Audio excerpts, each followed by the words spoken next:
রাজধানীর অন্তর্ভুক্ত অথচ মহানগরের সাথে যোগাযোগের কোনো সড়ক নেই, এমনকি একটি সেতুও নেই। এমনই অবহেলিত খিলগাঁও থানার দাসেরকান্দি গ্রাম। মনে হয় যেন রাজধানীর একটি বিচ্ছিন্ন দ্বীপ। একটি সেতুর অভাবে জীবনের ঝুঁকি নিয়ে এবং বাঁশের সাঁকো দিয়ে পারাপার হতে হয় অর্ধ লক্ষাধিক মানুষকে। আশ্বাস এসেছে অনেকবার, তবে তা বাস্তবায়নের মুখ দেখেনি। আরো জানাচ্ছেন মাহবুব কবির চপল।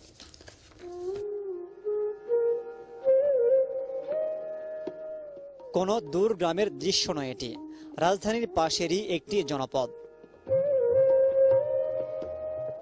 খিলগাঁও থানার নাসিরাবাদ ইউনিয়নের দাসেরকান্দি সহ ৮টি গ্রামের অর্ধলক্ষাধিক মানুষের যাতায়াতের একমাত্র ভরসা নড়াই নদীর উপরে এই বাঁশের সাঁকোটি।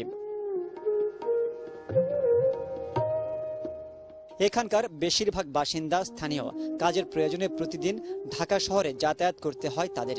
ব্রিজ না থাকায় লক্ষাধিক টাকা খরচ করে বাঁশের সাঁকোটি তৈরি করেছেন এলাকাবাসী, তবে তা ৬ মাসের বেশি টেকে না। যেমন বাচ্চারা স্কুলে যায়, হঠাৎ কি পড়ে যেতেও পারে, আবার গর্ভবতী নেওয়া আসা অনেকটি কষ্ট। আমরা ঢাকার ভিতরে পড়েছি, খিলগাঁও থানার অধীনে। তারপরে দুইটা সাঁকো পের হয়ে আমার কলেজে যেতে হচ্ছে। আমরা বর্ষাতে স্কুলে আসতে পারি না, বোটে এসে এই ব্রিজ ভেঙে দিয়ে যায়। গ্রামটিতে কোনো সড়কের চিহ্ন নেই। বর্ষা মৌসুমে অবস্থা দাঁড়ায় আরও ভয়াবহ। গত ৪৪ বছরে একটি ব্রিজ নির্মাণের আশ্বাস মিলেছে, তবে তা এখনো বাস্তবায়ন হয়নি। বহু সংসদ সদস্য এখানে আসছে, আশ্বাসও দিয়ে গেছে, কিন্তু দুর্ভাগ্য ব্যাপার আমগো কোনো কাজ হয় নাই। এখন তো উন্নয়নের যুগ, এখনো আমরা পূর্বের মতো নই, অবহেলিত অবস্থায় রয়েছি। আমি অফিস করি অফিসে ৮টায়, তো আমার যাইতে হয় এখান থেকে ৫টায় উঠতে হয়। বাইরের কোনো লোক কেউ আসতে চায় না, যোগাযোগের কারণে কেউ কারোর সাথে সম্বন্ধ করবে যে এরকম কোনো ব্যবস্থা নাই। ২০০৭ সালে ত্রিমোহনী দাসেরকান্দির সংযোগস্থলে নড়াই নদীর উপর একটি ব্রিজের ভিত্তিপ্রস্তর স্থাপন করা হয়, তবে অদৃশ্য কারণে বন্ধ হয়ে যায় এর কাজ।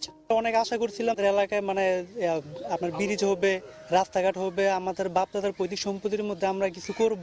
আমাদের এই ব্রিজটা হলে এখানে অনেক রকমের মেল ফ্যাক্টরি, অনেক কর্মসংস্থানের ব্যবস্থা হবে। জানা গেছে আগামী মার্চের মধ্যেই নাসিরাবাদ ইউনিয়ন ঢাকা দক্ষিণ সিটি কর্পোরেশনের অন্তর্ভুক্ত হচ্ছে, তাই এ বছরই সেখানে ব্রিজ সহ অবকাঠামো নির্মাণের আশ্বাস দিলেন স্থানীয় সংসদ সদস্য ও মেয়র।